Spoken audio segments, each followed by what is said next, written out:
Festival di Buchi, sì!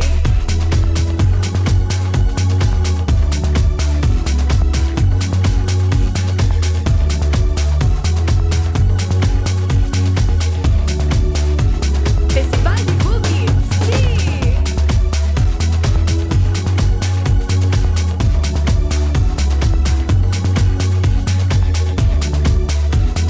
Festival di Buchi, sì!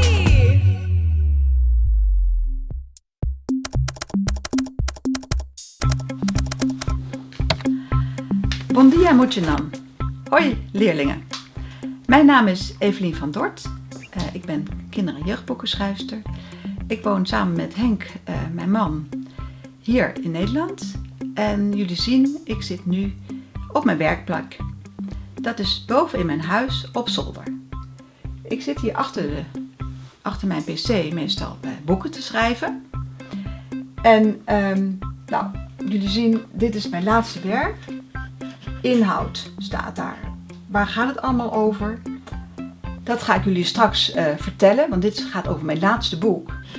En hier zullen jullie zien ook de hoofdpersonen. Met illustraties is dat mooi getekend.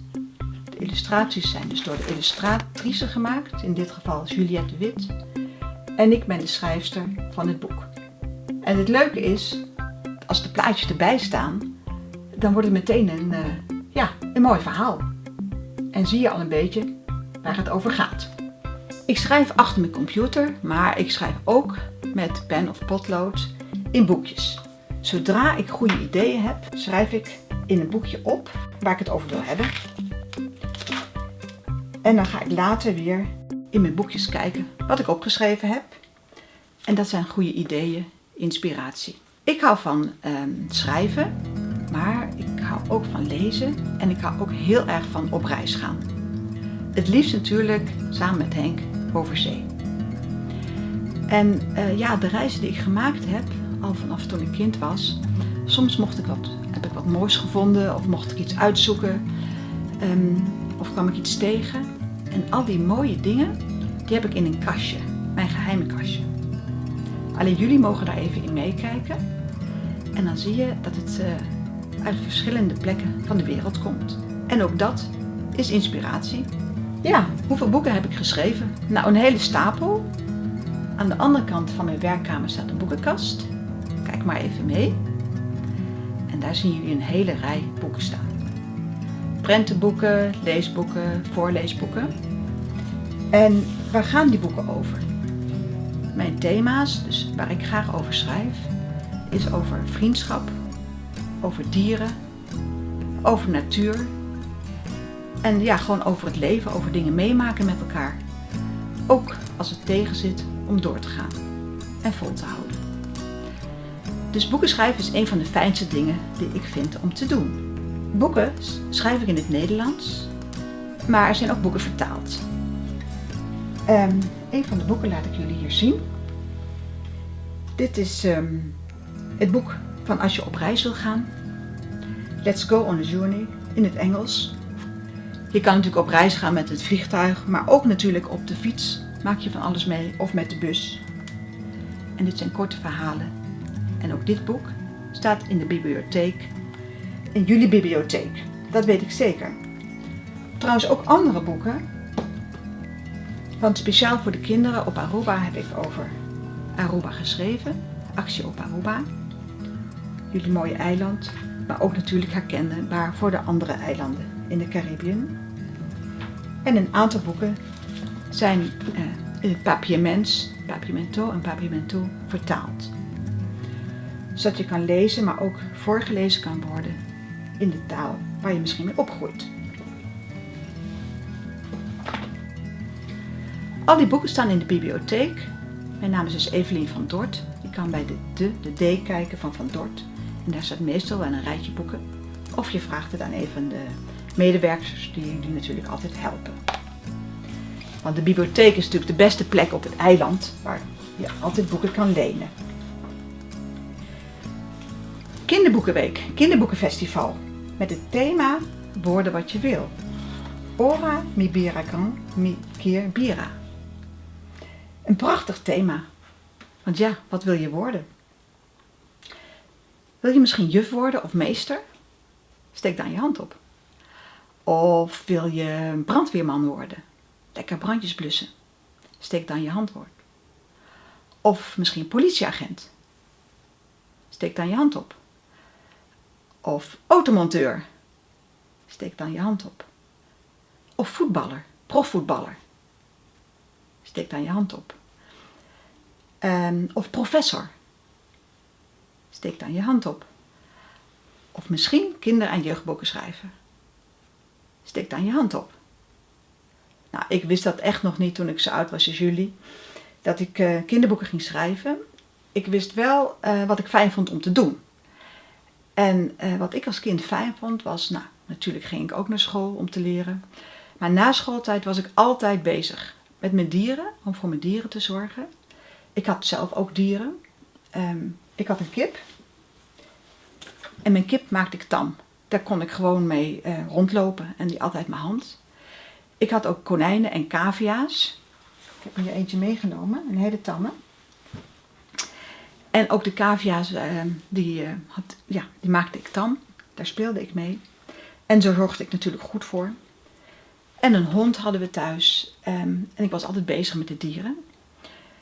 Ik hield ook heel veel van de natuur, van de bomen, van de planten. Daar hou ik nog steeds veel van. En als kind vond ik al dat alle kinderen op de wereld buiten zouden moeten spelen. Buiten in de natuur. En dat wij met elkaar goed voor de natuur zouden moeten zorgen. Voor een gezonde omgeving waar je fijn kunt spelen. Over dat thema heb ik ook een boek geschreven. En dat is mijn allerlaatste boek. Jullie hebben al een beetje meegekeken naar het manuscript. Dus het manuscript is wat ik opgeschreven heb. En dan, als dat af is, dan worden er tekeningen bij gemaakt en wordt de omslag gemaakt. Dit is het printje van de omslag. Het is natuurlijk nog niet af, hè? Dit is gewoon de omslag. Jullie lezen Olaf en de Groene Challenge. Dit is Olaf. Er staat ook op klimaatkanjers, goals en met illustraties van Juliette de Wit. En ik als schrijfster sta dan bovenaan, Evelien van Dort. En jullie zien al een beetje waar het over gaat. Over waar we nu in leven. Wat is er aan de hand met de wereld? Iedereen heeft het over duurzaamheid, klimaat, sustainability. Maar het gaat er eigenlijk om, wat kan je er zelf aan doen? Hoe begin ik zo'n boek? Ik ga natuurlijk schrijven. En als eerste ga ik het over de hoofdpersoon hebben. Over Olaf. Hij is de hoofdpersoon van het boek. En Olaf vertelt eigenlijk over zichzelf, want het boek is in de ik-persoon geschreven. Dus ik is Olaf.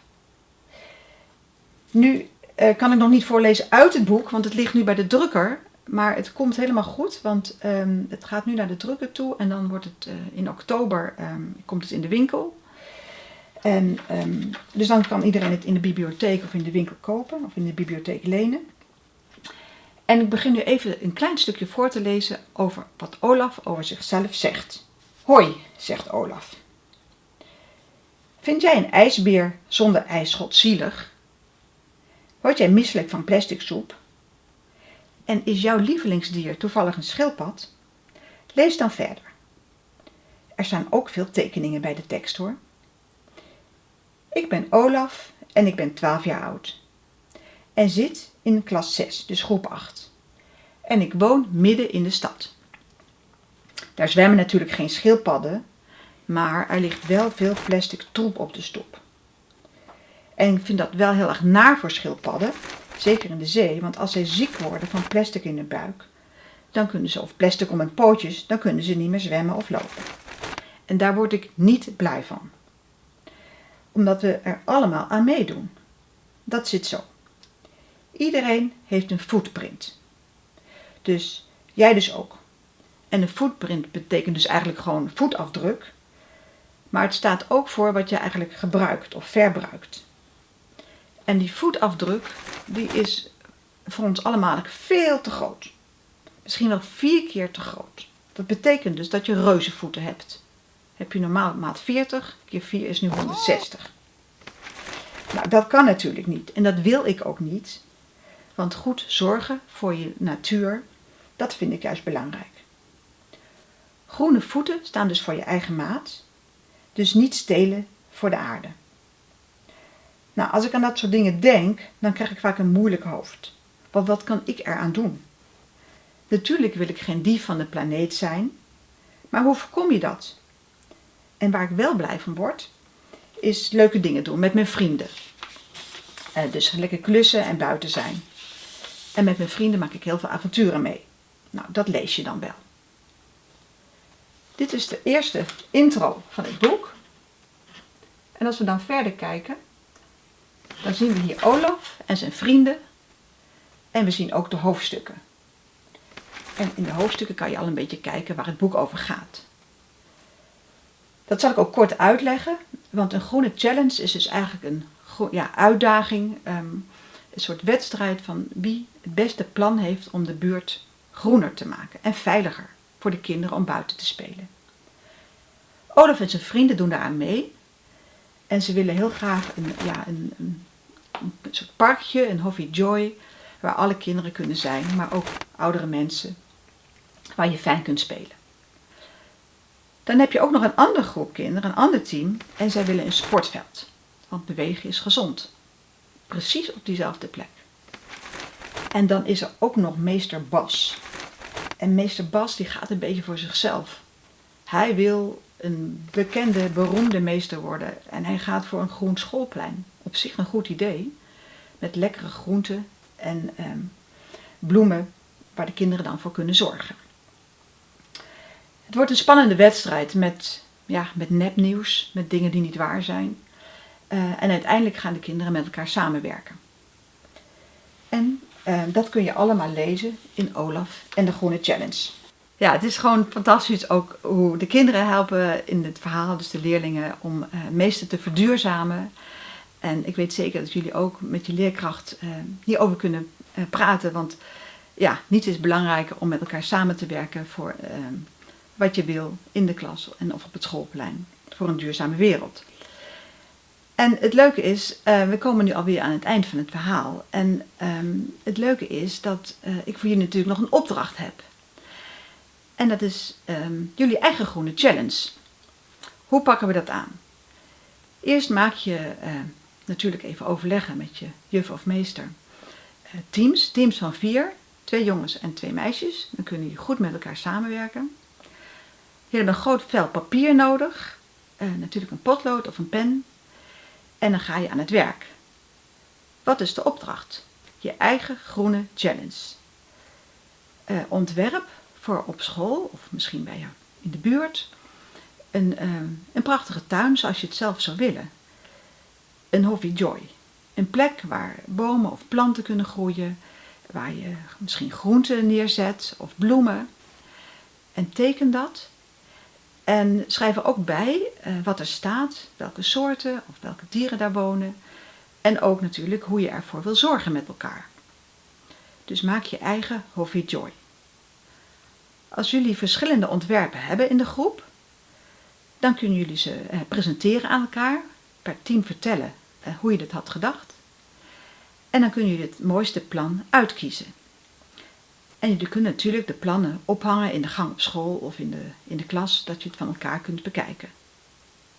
En speciaal voor de scholen op Aruba kun je ook het ontwerp, dus het plan voor de Hobby Joy, sturen naar de bibliotheek, naar het BNA. En alle inzendingen krijgen van mij een gesigneerd boek van Olaf en de Groene Challenge. Dat beloof ik. Ik wens jullie allemaal heel veel succes. Natuurlijk met het ontwerp, maar ook met schrijven en met lezen, boeken lezen. Vergeet niet, het is net als met trainen. Hoe meer je zwemt, hoe harder je vooruit komt. Dus hoe meer je leest, hoe sneller het gaat. En maar vooral ook met fijne dingen doen. Want met dingen doen waar je blij van wordt, ja, daar word je vanzelf ook met wie je wil zijn later. Dus worden wie je wilt, wil zijn, worden wie je bent, daar gaat het over. En ik wens jullie daar heel veel succes mee en natuurlijk heel veel leesplezier. Oké, dag dag.